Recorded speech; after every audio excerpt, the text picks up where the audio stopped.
Okay.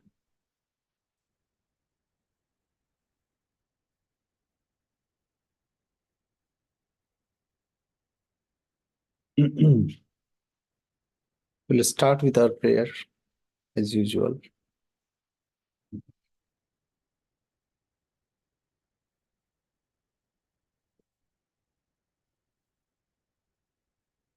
Shri Gurubhyo Namaha Hare Om. Sahana Bhavatu Sahano Bhunaktu Sahaviryam Karavavahai Tejasvinavadhitamastu ma vidvishavahai. Om Shanti Shanti Shanti Harihi Om. Asato ma Sadgamaya Tamaso ma Jyotirgamaya Mrityorma Amritam Gamaya Aviravirmayedhi. Om Shanti Shanti Shanti Harihi Om. Tava Kathamritam Tapta Jivanam Kavi Viridhitam Kalmashapaham Shravanamangalam Srimadaatatam Bhuvi Grinanti Ye Bhurida Janaha.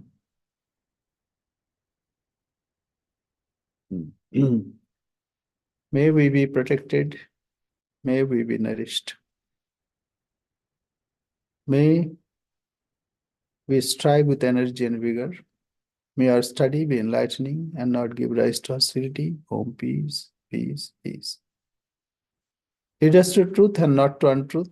Lead us to enlightenment and not ignorance. Lead us to immortality and not death. Let the self-manifest Atman grow in me. Om, peace, peace, peace. Your nectar-like words and warm and inspiring life stories, eulogized by learned sages, are indeed eradicator of shoots of ignorance.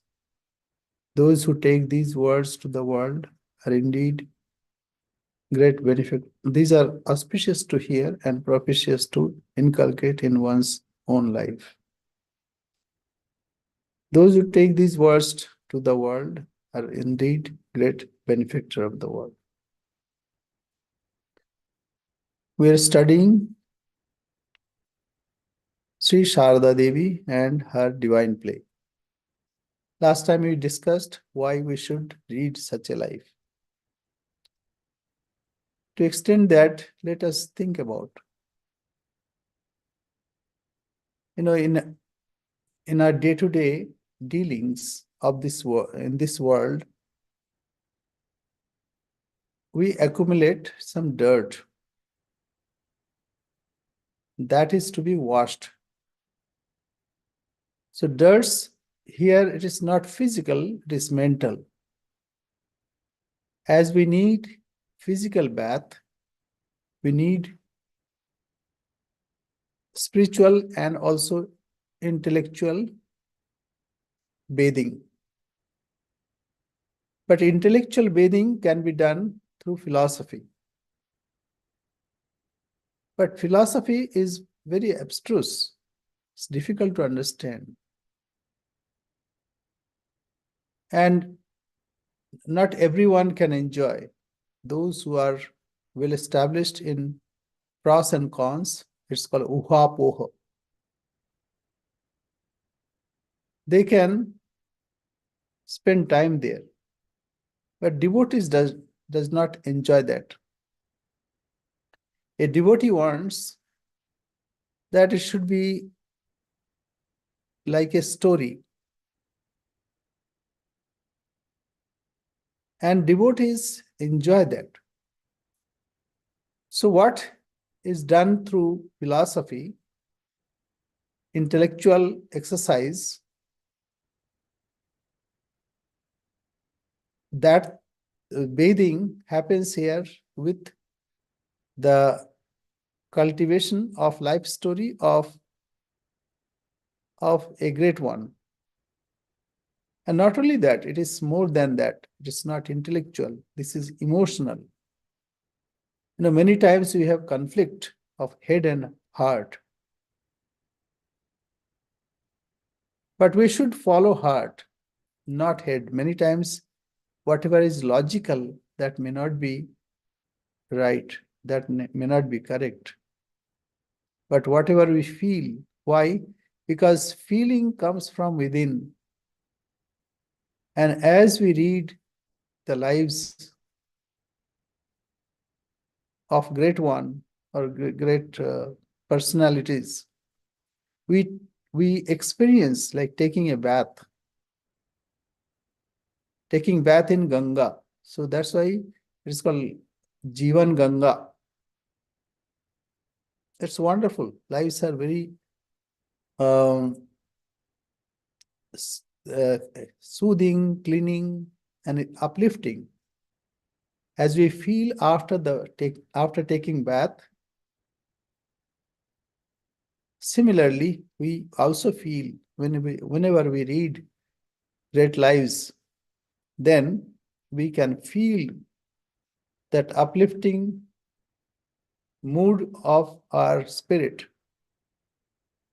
ourself. That is why we need to read the life stories. Life story of Rama, nowadays, it is in the air. As we know, in India, the Ram temple is coming, and there will be a prana pratishtha of Rama. So what is prana pratishtha? Inert stone where vital forces are induced or infused. And because we are living, we have feeling that I am a human being. Similarly, we want to experience God who is also living in our presence. In South India, we say Sannidhi. Sannidhi means going close, coming closer to God. So in a particular place, that is called Sthan Mahatmya. That means the importance of space, the place and space both. Most of our great ones, they have taken birth in a particular place, and those are very pious places. Like Sri Ramakrishna, who was on the bank of Ganga, who spent most of his life there. It is in Calcutta now. Similarly, Ram also, though he was a prince, but then after the announcement of his coronation, then he had to go to forest, and then he spent his life. His life is very pure, pavan, uplifting. Whenever we read such a life, we get inspiration. India was saved because of such lives. It gave the power to stand all the vicissitude of alien attack,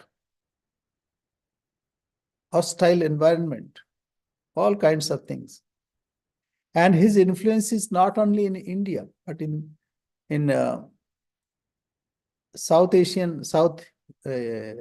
Southeast Asian countries, even up to Japan. Not only Bali is very prominent, but even Malaysia, Indonesia, then Thailand, Cambodia, even South Korea, all these places. So his influence was great. Why we honor such a great person? Because within us there is a seed, and that seed, once it's sprouting, so we seek such a personality, so that by imitating him, that seed is sprouted and then it becomes a great tree. The ideal is already within us, as Swamiji said. Why we love Buddha? Because the seed Buddha is within us. That is why we like Buddha. So seed Rama is already within us. That is why we love the character of Rama. Similarly, in Ramakrishna Leela, we love Sri Ramakrishna, we love the life of Mother, and whom we love, we want to know more and more and think about more and more. If you love someone, you'll think of him or her more. Like if you love your mother, you'll think of her more.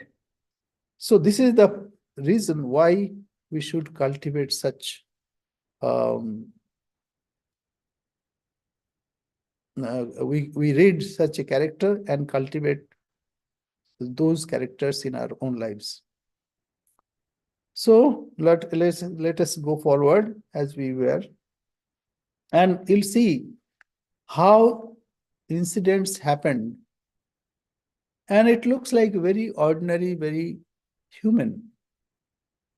But through that, what we find, the equanimity of character, a balance in life. Dukheshu anidvigna mana, sukheshu vigatas priya. Say, in the character of Rama, we see is not disturbed by the situation or demand of time. He kept his balance. Similarly, we find in the life of Holy Mother, we find that balance. That balance is never distorted. So we'll go and read and see. And similarly, we are to imbibe those characters in our lives.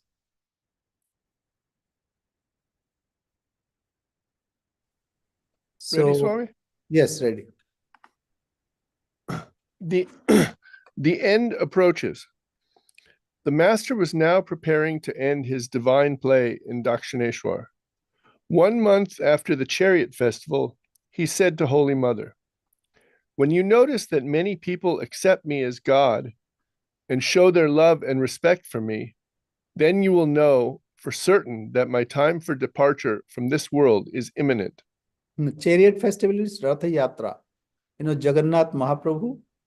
So that happens in somewhere in June.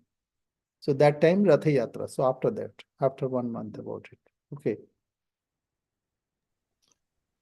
In the last part of August, the master's throat pain grew worse and the devotees could find no remedy. One evening, his throat began hemorrhaging. Narendra said to the devotees, "He who has made us all so happy may be leaving us. I have been reading medical books and questioning my doctor friends. They all say that this kind of throat ailment can develop into cancer. This bleeding makes me even more afraid that it is cancer. If so, there is no known cure for it."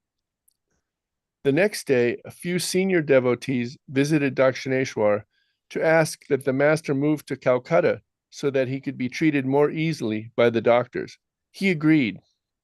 One thing that comes to my mind, Sri Ramakrishna said in his own style, he said, when I have to go, I'll open my real nature in the marketplace. Bengali colloquial is hate hari bhenge diye jabu. Hate hari bhenge diye jabu. That means I'll break the pitcher in the marketplace. So that means I'll declare who am I. And later days we find that Sri Ramakrishna was telling the devotees who he was. he told a few times to Narendranath that he who was Rama and he who was Krishna is now Ramakrishna in this frame. So that came to my mind. And so Cancer, yes.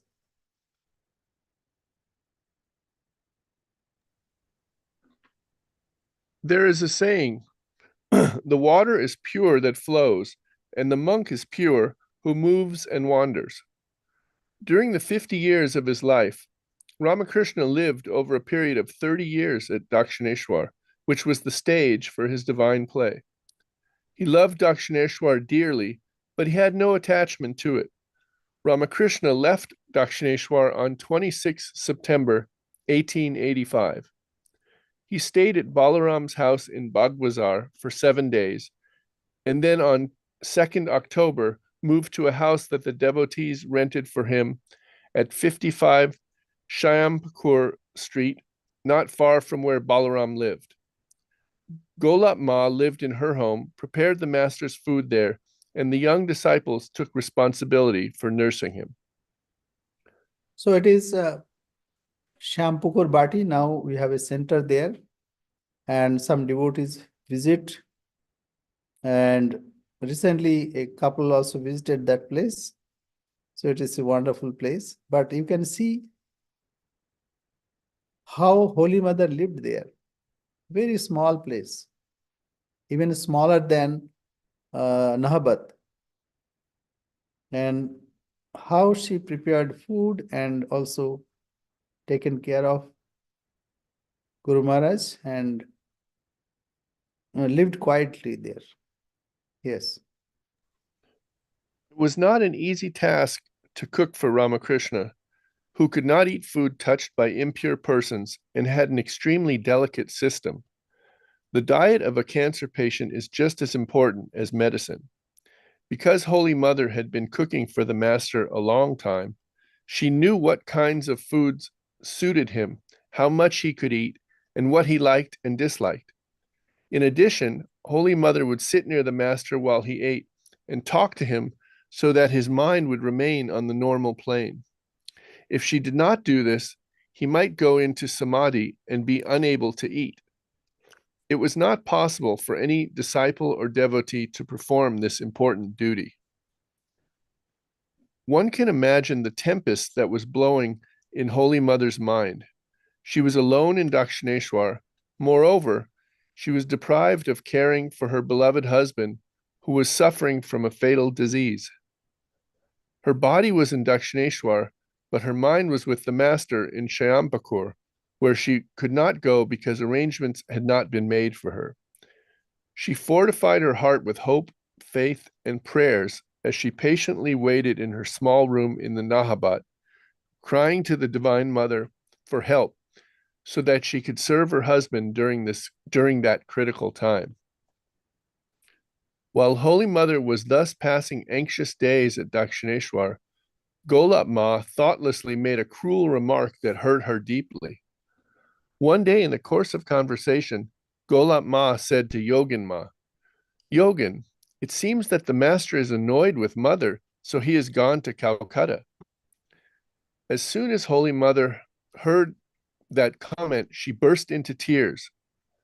She immediately hired a carriage and went to the house in Shyampukur, accompanied by Ramlal. She tearfully asked the master, "Is it true that you have come here because you are angry with me?" Ramakrishna replied, "No, not at all. Who told you this?" "Golap," she responded. Ramakrishna replied angrily, "Ah, she made you cry with this falsehood. Does she not know who you are? Where is he? Where is she? Let her come." So here we can see that even human interaction and, in our world, this is a hard reality. We talk about others and we try to find faults. And here Gulab Ma did that. And everything has meaning. Sri Ramakrishna said that that it is, Sri Ramakrishna said, not at all. Who told you this? Golab. Ah, she made you cry with this falsehood. Does she not know who you are? That means she knew who Holy Mother was. And why it is required? In a drama, some doubters should be there. In a drama, the opposite character will ask question and the other character will answer. So this is a drama. To say who Holy Mother was, small drama was made. So we see in one side, we see human nature of Golapma, and how she thoughtlessly told about it. And on the other hand, Sri Ramakrishna, how he responded. So as Sri Ramakrishna would say, Jatila Kutila is required for increasing the fun. So, in any drama, you can see that opposing forces work to uphold something. In the world also, you can see opposing forces work. Here, you can see the election of president, how things go on and struggle, and then ultimately a person comes up and he is elected a president. So it is like external world. In external world, things happen like that. Always there will be pros and cons, thoughts and opposite thoughts, and ultimately it is truth that survives. Truth triumph. So here also, it is to elaborate the Leela. One requires even Hajra Mahashai, who is opposing Sri Ramakrishna, Ramlal, who was even cause of strife to Holy Mother, even Hriday, who is helpmate, at the same time he tormented also. So all these are required. So we should not have ill feelings for anyone, but we have to see in right context that what is the purpose of Leela. To show the world the Holy Mother is not ordinary. Does she not know who you are? Where is she? Let her come. So in that state also, like a rift, this happens when somebody is suffering from disease, then some mental problem also would come. But in this case, it is not a mental problem, it is to show the Leela. Because the knower of self is not affected by outer disturbances. They are totally separate from that. Sukhe dukhe samay kritva labha labho jaya jayo. All these dual throngs, happiness or misery, profit and loss, win or loss, all these throngs, dual throngs, they are above that. So here we find a little drama is enacted. Okay, go ahead. Holy Mother returned to Dakshineshwar with her peace of mind restored. That evening, Golap Ma went to see the master. He scolded her severely and said, "Why did you make her cry with such a baseless story? Don't you know who she is? Go to her right now and beg for her forgiveness, or I shall not accept your service any more." The next morning, Golap Ma walked to Dakshineshwar and fell at Holy Mother's feet, saying tearfully, "Mother, the master is terribly angry with me. I made that statement without thinking. Either chop off my head with a kitchen knife or forgive me." Holy Mother, who can never harbor ill will against anyone, laughed and gently patted Golap Ma's back, saying, "Oh dear Golap." Holy Mother asked Ramlal to write a note to the master saying that she had forgiven Golap Ma. Thus, the misunderstanding was cleared up, and Golap Ma returned to Calcutta to serve the master. So this is another idea here, that if you have some rift, some differences, it's always better to ask the person directly. Many times it is conceived or ill-conceived or make belief. So it is better to confirm directly from the person. Then all misunderstanding will go. Yes. Holy Mother was then 32 years old. She was an embodiment of patience and fortitude, and she spent her days in prayer and meditation. During her early days in Kamarpukur and Jairambati, she learned the Bengali alphabet, but she had not finished her studies. About this time, a girl from the Mukhopadhyay family came to bathe in the Ganges every day and stayed with Holy Mother at the Nahabat for a while. She taught Holy Mother how to read using the Ramayana and the Mahabharata. A few days after the master moved to the Shayampakur house, his devotees called in Dr. Mahendralal Sarkar, whom the master had met years earlier. When the doctor recognized Ramakrishna, he said to the devotees, "I shall treat him to the best of my ability, and to help you in your noble cause, I won't accept any payment."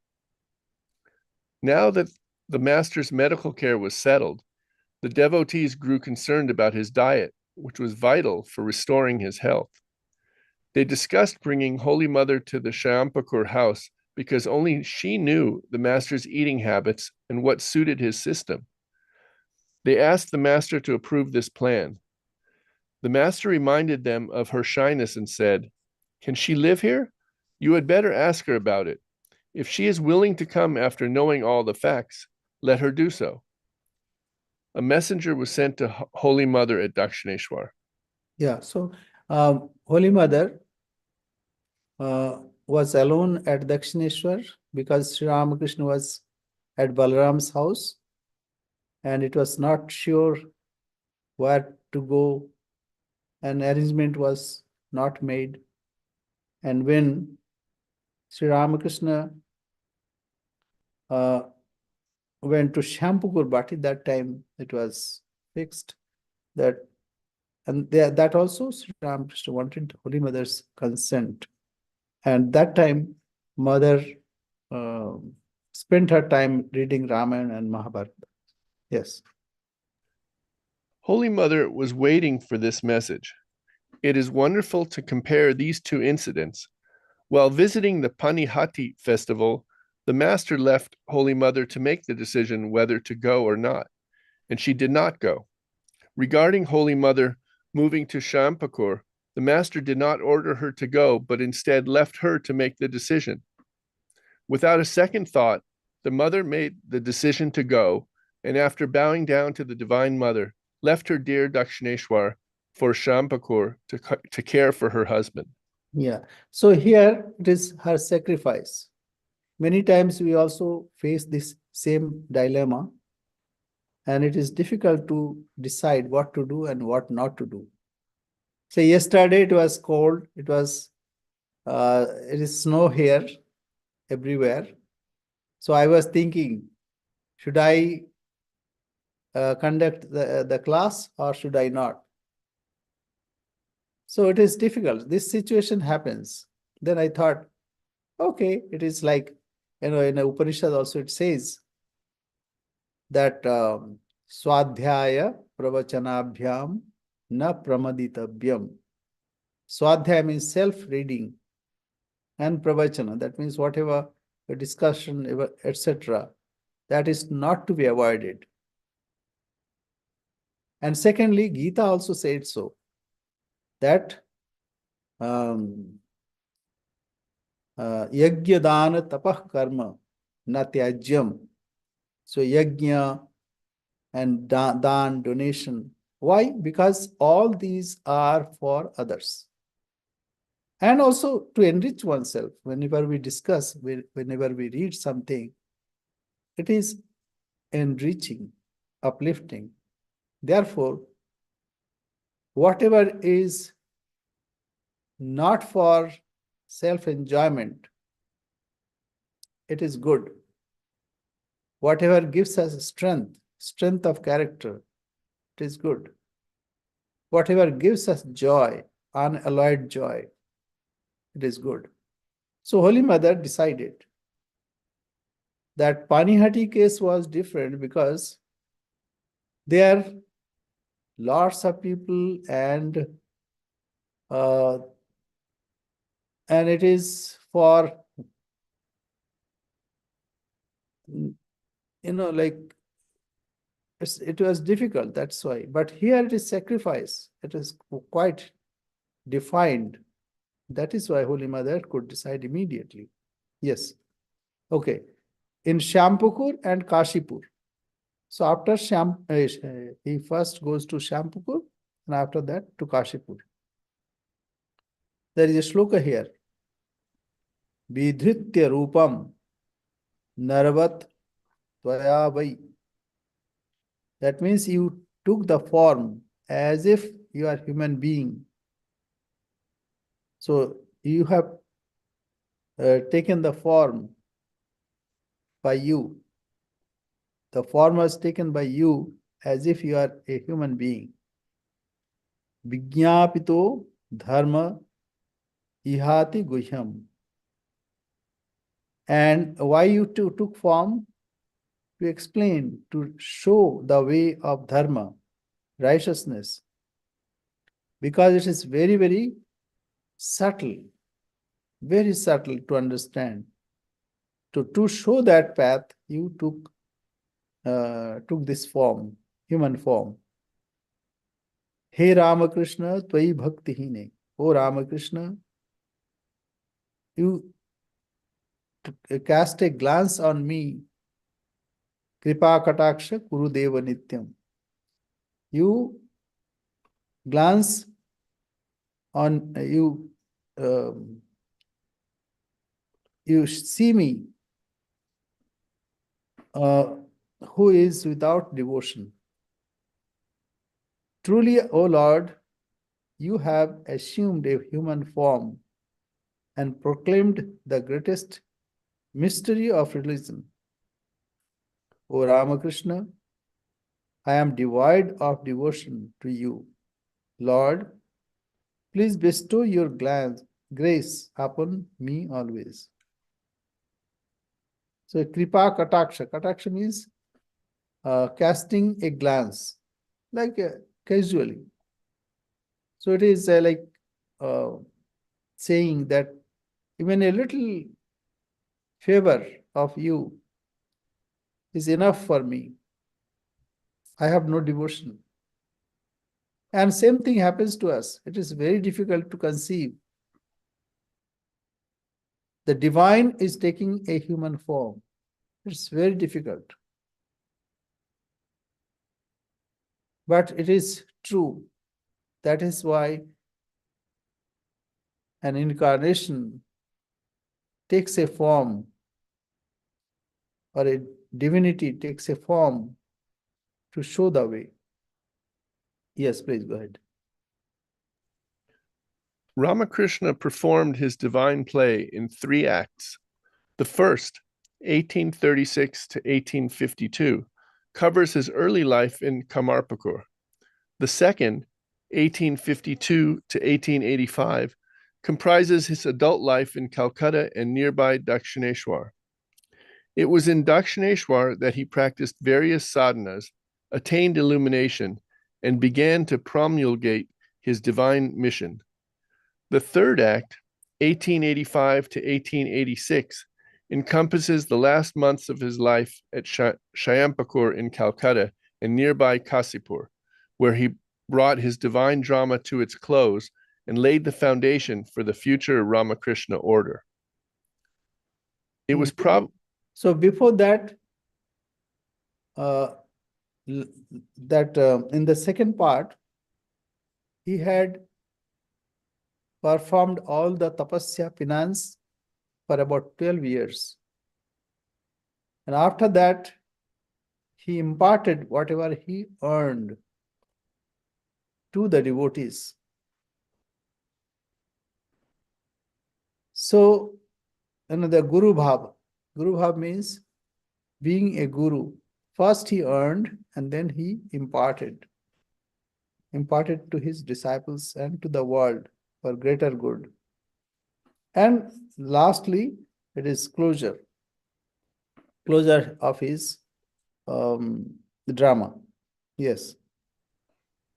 It was probably in the second week of October 1885 that Holy Mother arrived at the house in Shampakur to care for her ailing husband. She was beside her husband during the bad times as well as the good. Although she lived behind an impregnable veil of modesty, she had learned from the Master how to adapt to time, place, and person. Now she applied those teachings. Holy Mother took responsibility for preparing the Master's meal while she silently prayed for his recovery. So here, like I said drama, we say Leela, divine play. What is Leela? Leela is a play, kind of play. To show the way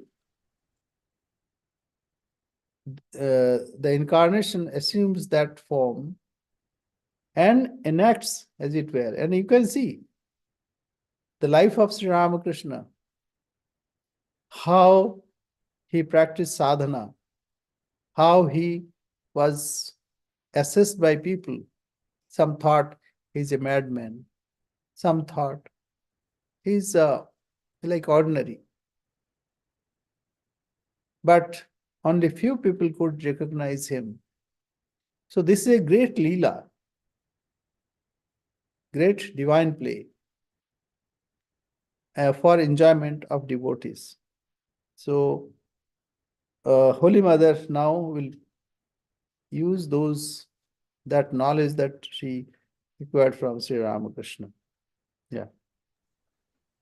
On 10 November 1885, the Master had another hemorrhage and his condition became critical. Holy Mother suggested that Sharat, later Shardananda, through Sharat, that someone should pour cold water on the Master's head and put a wet towel on his abdomen. During her stay in Shayampakur, Holy Mother went out only once. One evening, after cooking for the Master, she walked a mile with Yogin Ma and Golap Ma to see Balaram Basu's wife, who was ill.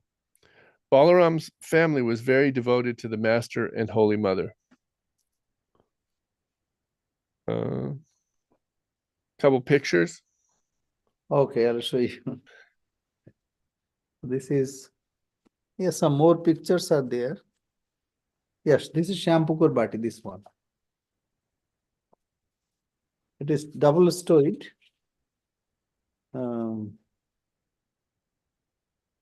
Yeah, mother lived in this small house. Of course, daytime, and nighttime she used to come down to sleep. Yeah.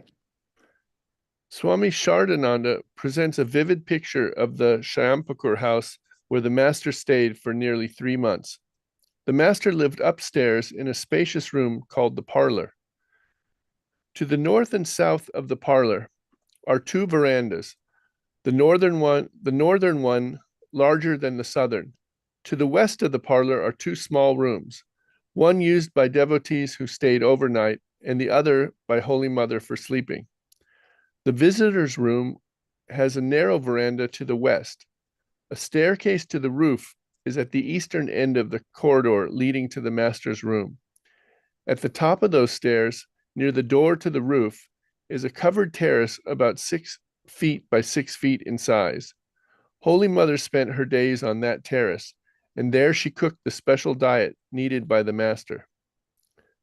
It is really amazing how for 3 months she performed her duties, forgetting all personal inconveniences, while living in that single family house surrounded by men whom she did not know. As there was only one bathroom for all, she would get up before 3 a.m., perform her bathroom activities, and then silently go to the terrace on the second floor without anyone knowing. She would spend the whole day there. When the master's meals were ready, at regular times she would send word downstairs through Swami Advaitananda or Swami Adbhutananda. At those times, the people were asked to leave so she could bring the food and feed the master, or we, the young disciples, would carry his meals to him if that was more convenient. At noon, Holy Mother would eat and rest on the terrace. At 11 p.m., when everyone else was asleep, she would leave that room and sleep in her bedroom on the first floor until 2 a.m. Fortified by the expectation of the master's recovery, she spent day after day in that way. She lived there silently and invisibly, that many of the regular visitors did not know that she was living there and carrying the responsibility for the most important service to the master. Okay, a few things. One is, in India, we call ground floor and then first floor. Here it is level 1 and level 2. And the terrace, covered terrace, was on level 3. So, Holy Mother used to go there and stay for the whole day and come down to the second level in the night and get up in the morning and move there. So this is one thing. Secondly, Sri Ramakrishna stayed at Shampukur Bhati about 71 days. So here it is 3 months, roughly, it is not exactly. So it is 71 days. And Holy Mother came somewhere and she stayed there. So there's two clarification. And now it is they constructed as it was. But when we saw first, it was very difficult to go there. And everything, so many partitions were made. Now they have more or less brought to its original shape. Yes. Dr. Sarkar diagnosed the master's condition as terminal cancer and continued to treat him with homeopathic medicine. The devotees consulted other doctors, but Ramakrishna's illness became worse. At last, Dr. Sarkar suggested moving him to a suburb where he could escape the pollution of the congested city. The devotees quickly found a spacious garden house in Kasipur and arranged to move the master there. Because Sri Ramakrishna used to live in an open space, but this is very close. And also, that time pollution was not that bad, but still it was polluted because of so many people live there. Now it is horrible. So that's why he thought it is better to move to an open space. And Kashipur is really very nice. Now we have a center there, and it is like a oasis in a desert. Yeah. The move to Kasipur. On 11 December 1885, Ramakrishna left for Kasipur by horse carriage with Holy Mother, Latu, Kali, and Senior Gopal. His other attendants took another carriage with the household belongings and necessities. At the Kasipur garden house, Holy Mother could move about more freely. Go ahead. The two-story house was in a quiet neighborhood, and its garden comprised about 5 acres of land with trees, flowering plants, and 2 ponds. Ramakrishna occupied a large room on the upper floor, and Holy Mother stayed in a small room on the ground floor near the staircase. Narendra and some young disciples took up residence in 2 large rooms on the south side of the ground floor so they could attend to the master around the clock. Swami Saradananda wrote, "As before, Holy Mother was in charge of preparing the master's diet. If the doctor prescribed a special diet for the master in addition to regular food, Brother Gopal or another devotee would learn how to prepare it, then teach Holy Mother how to do so. Holy Mother could converse freely only with Brother Gopal and one or two others. In addition to preparing the master's meals, Holy Mother would carry the food tray to him a little before noon and shortly after sunset and wait until he had finished eating. The master's niece, Lakshmi, was brought to Kasipur to help the Holy Mother cook and perform other household duties, as well as to keep her company. In addition, some of the women devotees who had regularly visited the master in Dakshineshwar began to come to Kasipur and stay with the Holy Mother for a few hours, or sometimes for 1 or 2 days. After a week, the whole arrangement worked smoothly. The master had a very restricted diet. Dr. Sarkar prescribed soft foods such as farina pudding, rice gruel, milk, barley, vermicelli, palo, a custard made from the zeduari root, and also meat and clam stew, so the master could gain some weight and strength. When asked to prepare clam stew, Holy Mother objected, remarking that clams were living creatures. How could she kill them? Thereupon the master said, "How is that? I must eat the stew and you can't prepare it?" Holy Mother made up her mind to carry out his wish. While performing her duty, she had a revelation in which she saw that God alone is both the killer and the killed. However, that clam stew started oozing of saliva from the master's mouth. Stopped oozing of saliva from the master's mouth. Another day, the master said to her, "Look, I wish to eat potfuls of khichdi." So here, this the debate goes on, vegetarian, non-vegetarian. But here we see an incarnation who, when it is required,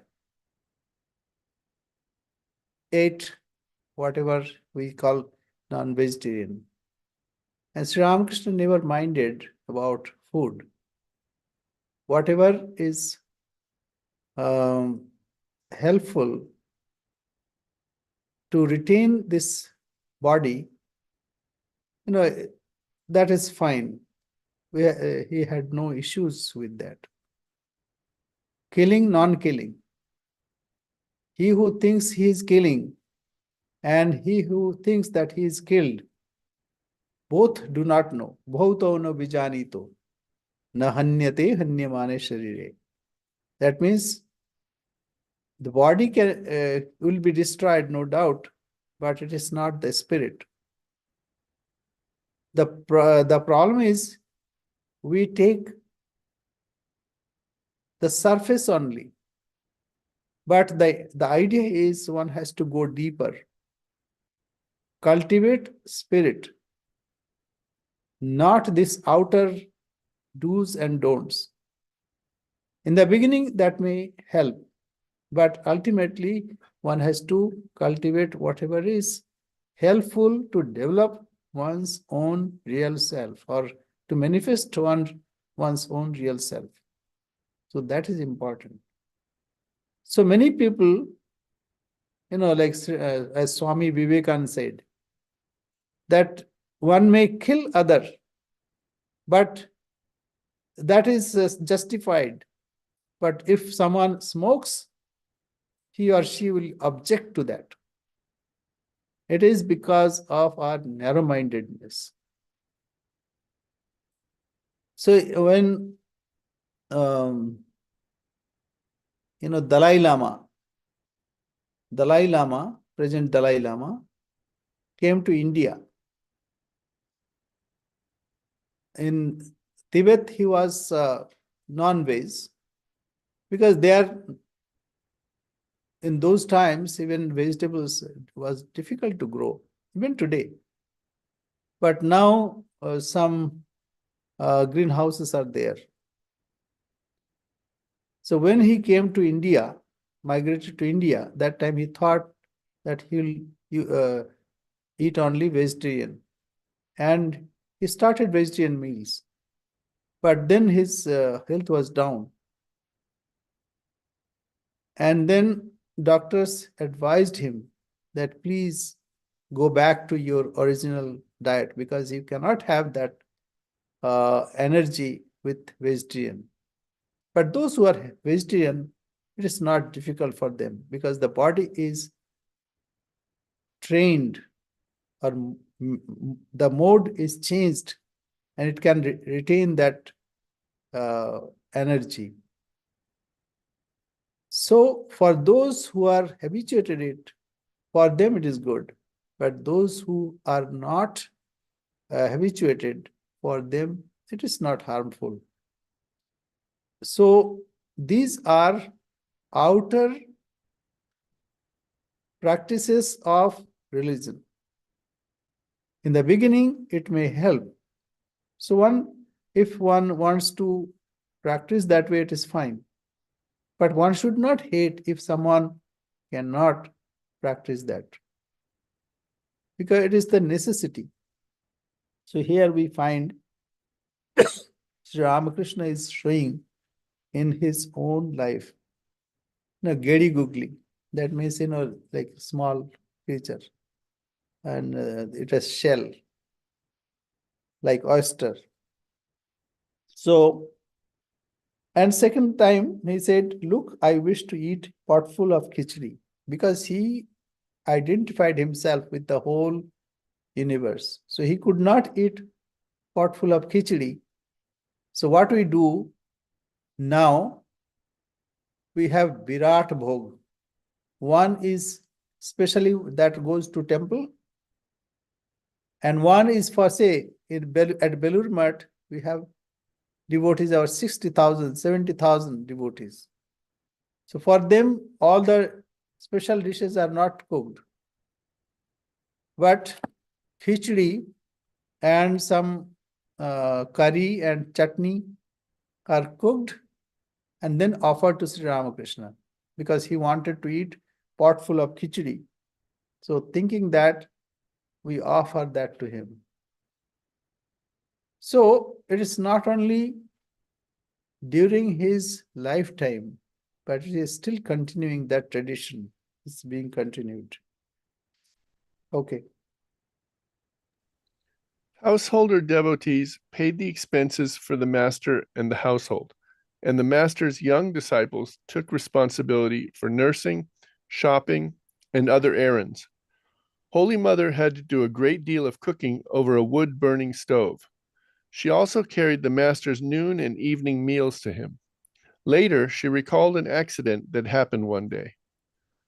While living in the Kasipur garden, I was once climbing the steps carrying a big bowl of milk. I felt dizzy and fell down, and the entire milk spilt on the ground. One of my ankles was badly sprained. Naren and Babu Ram ran there and took care of me. There was a great inflammation of the foot. The master heard of the accident and said to Babu Ram, well, Babu Ram, it is a nice mess I am in now. Who will cook my food? Who will feed me now? He was then ill with cancer of the throat and lived mainly on rice gruel and farina pudding. I used to make them and feed him in his room in the upper story of the house. I had then a ring in my nose. The master touched his nose and made a sign of the ring by making a circle with his finger in order to indicate me. He then so it is said, like this. This is like my mother used to have a ring here. So it's not here, this side, not this side, in between. Yeah. The master, he then said, Babu Ram, can you put her, making the sign, in a basket and carry her on your shoulder to this room? Naren and Babu Ram were convulsed with side-splitting laughter. Thus, he used to cut jokes with them. After 3 days, the swelling subsided. Then they helped me go upstairs with his meals. Yeah. So even at the time when he was suffering from cancer, but that behavior was there. That is why when Hari Maharaj went to see him, And Sri Ramakrishna complained, I'm suffering this, I'm suffering that, I cannot eat anything, and so much of pain, etc. But Hari Maharaj saw him and said, but I see, sir, I see you are full of joy, full of bliss. Then Sri Ramakrishna uh, said that this rascal has caught me red-handed. So, like that. So, what is the point? Point is, he is not attached with body, mind, and all the effects. So, this is a very rare situation. Jivan Mukta, free while living. And that is the purpose of our life. It is asked, what is the purpose of our life? So it is Jivan Mukti, Sukha Prapti Hetave. Only reason, there is no other reason. We are divine already. But to enjoy bliss while living, while breathing, to attain that state where there is no suffering, there is no attachment with body, mind, or anything of this world. So it's called Jivan Mukta. To get that joy, one embodies Jivan Mukti Sukha Prapti Hetave Janma Dharanam. That means one gets this, enters into the body to enjoy the bliss while living. There is no other way. Otherwise, how? Who is Nitya, Shuddha, Buddha, Mukta, Swabhava? Who is eternal? Who is pure? See, our self is pure. And self is eternal. And it is awareness all the time. But why it is entrapped in a body? There is no other reason. But it is to enjoy that bliss while living. That is the purpose of this, taking this body. Jivan Mukti Sukha Prapti Hetave Janmadhan. Yes. It's time, na? Yeah, it's time. So we'll stop here. So life of Great One is illuminating. It is like taking bath in Ganga. It is purifying. It is uplifting.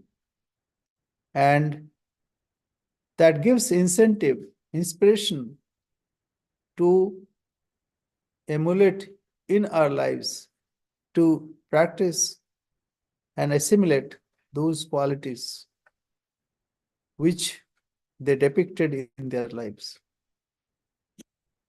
So it's a great thing. I wanted to show, let me see if I can show you like a little glimpse of, or you also can see the Google map. Where is Kashipur? Where is Dakshineshwar? I'll show you very quickly.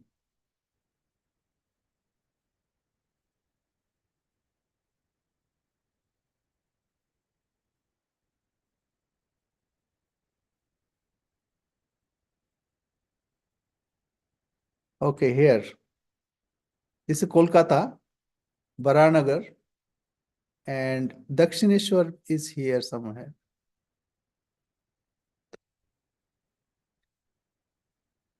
Yeah. So first is Belur Math. Here is Belur Math. You can see here Belur Math, and Ganga is in between, and this is this Dakshineshwar here. Dakshineshwar. So Mother Kali here, you can see Mother Kali.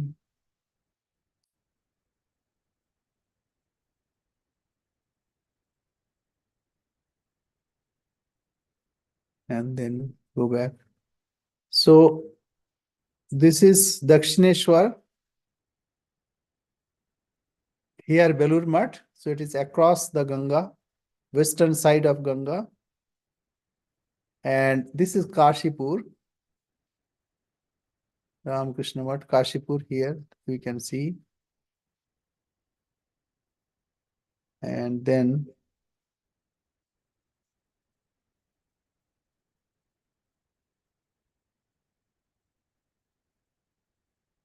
Balaram Bose's house. It was very near to that. The Kashipur here, yeah.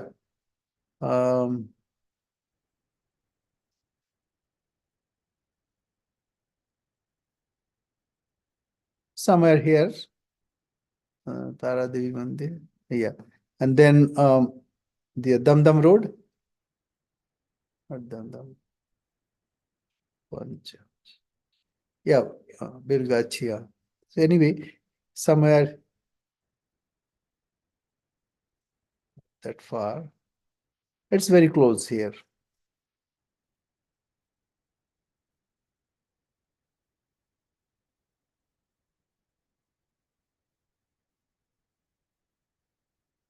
Kashipur here. And then anyway, this is small screen. So anyway, I will say our prayer. Om Purnamada Purnamidam Purnat Purnamudachyate Purnasya Purnamadaya Purnamevavashishyate. Om Shanti Shanti Shanti. Harihi Om Tatsat. Shri Ramakrishna Arpanamastu. Oh, I did not ask Akshay. Akshay, Yes, anything? yes. Okay. Like, if we have not seen God, so how do we love Him? Okay. Have you seen your grandfather? Not Yes, seen. Oh, great grandfather? no. Okay. The thing is, that is why we need to study his life, right? So many things we have not seen. But say like Gautam Buddha, we have not seen. But we hear from various sources. And those are authentic sources. Say Rama. We have not seen Rama. But Valmiki Ramayana and then Ramcharitmanas, these are the holder of that story. So we are to believe those things. It's not blind faith. Shastrasya Guruvakyasya Satya Buddhi Avadharana. Whatever Shastra says and whatever Guru says, one has to have faith in them. Why? Because Shastra is not to fool us. Guru or Great One is not to bluff us, but to show the way. And this is one answer. Second, when you hear, you can understand that those qualities are within you. Because God is within you. You cannot see your grandfather or great-grandfather, but you can see yourself. And according to Vedanta, our God is not outside there. God is within us. You feel all the time. The only difficulty is that you do not know what you are knowing. Ishwaraha sarvabhutanam riddeshe Arjuna tishtati. O Arjuna, God resides within every heart. Sarva Bhutanam, not only human being, even in dog, even in cat, even in trees, everywhere it is God who resides. So this is not story, this is reality. You can feel it. If you are going to something wrong, going to do something wrong, you can feel it is wrong. Who tells you? Who tells you that, Akshay, please don't do this? We can give a name, Viveka, power of discrimination. But that power of discrimination comes from where? That comes from our heart, from within. So we say it is God's words. So God is within you.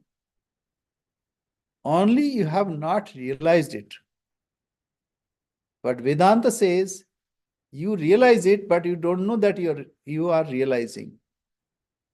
This is a great paradox that we have to solve in our lives. Then we can live a life of freedom. Then we are not affected by things of the world. In this world, this dual throng will be there all the time. All the time. Somebody will doubt you, somebody will praise you, somebody will discard you. But you know within yourself that divinity is present. So we have to cultivate that divinity. So it does not matter whether you have seen God, number one, but Vedanta says you see God all the time. Now you are listening to my words, right? It is Yes. impossible to even listen or to understand without being conscious. The origin of that consciousness is the divinity. As of now, this consciousness is mixed up with your mind, with your intellect. When you clarify that and remove all the that vrittis, all chitta vrittis, then you are that real self. So you see God all the time. Only you don't know that you are seeing God. Even seeing is possible because of that divinity. Your understanding. So that understanding is also possible because of that divinity. So now conclusion. We see God all the time. And when we read such a life, we also understand, oh, this is divine life. And suppose you don't understand this, then you have to rely on those people who have lived a pure life. They are not here to bluff you. They are not here to make you confused. They'll tell you whatever is truth. So you have to rely on them. And what is the proof that they are telling the truth? It is the Shastra. It is the scriptures. Scriptures explain what is right, what is wrong. Tatra Shastram Pramanam Te Karya Karyo Vyavasthito. It is Shastra who is final proof. Shastram tu Antam Pramanam. What is that? What is right, what is wrong, what is to be done, what is not to be done. It is the scripture who defines. Therefore, now conclusion. You are seeing God. Who says that you are not seeing God? You are seeing God. Only you have to know that you are seeing God. Okay, I'll ask you. Okay, first conclusion. So you are seeing God. It is wrong that you don't see God. Second, if you are not seeing or if you are not realizing that you are seeing God, then you have to rely on those who are reliable, who are reliable. And who are reliable? who bases his understanding on Shastras, scriptures. You can rely on them.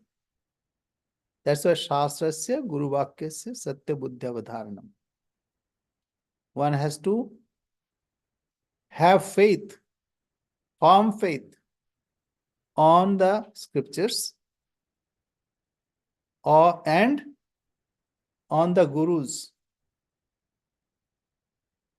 So this is the way, right?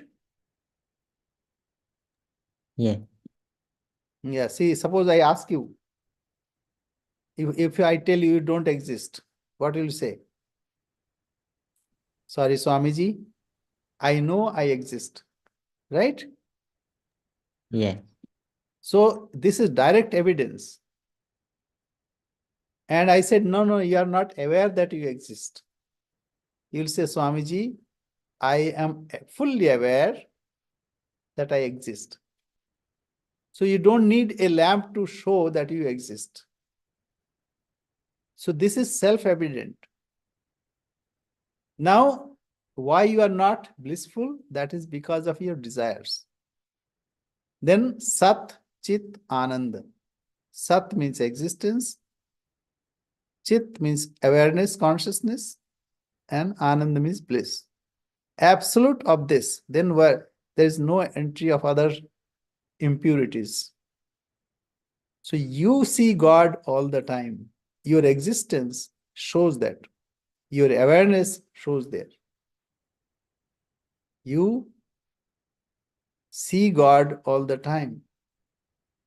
Only thing, you forget yourself when you are entangled in the world. So all the cultivation of these to remove those impurities from our mind. That is why we study great lives. Okay? Thank you very Thanks. much. I'm sorry to take a little more time. Okay. Hari Om. Jai Ma, Jai Ma. Pranam Namaste. Swamiji. Thank Namaste. you. Thank you and Pranam. Pranam. Namaste, Namaste, Hari Om. Pranam. Maharaj. Namaste. Pranams. Namaste, Tom. Namaste, Maharaj. Namaste, Hari.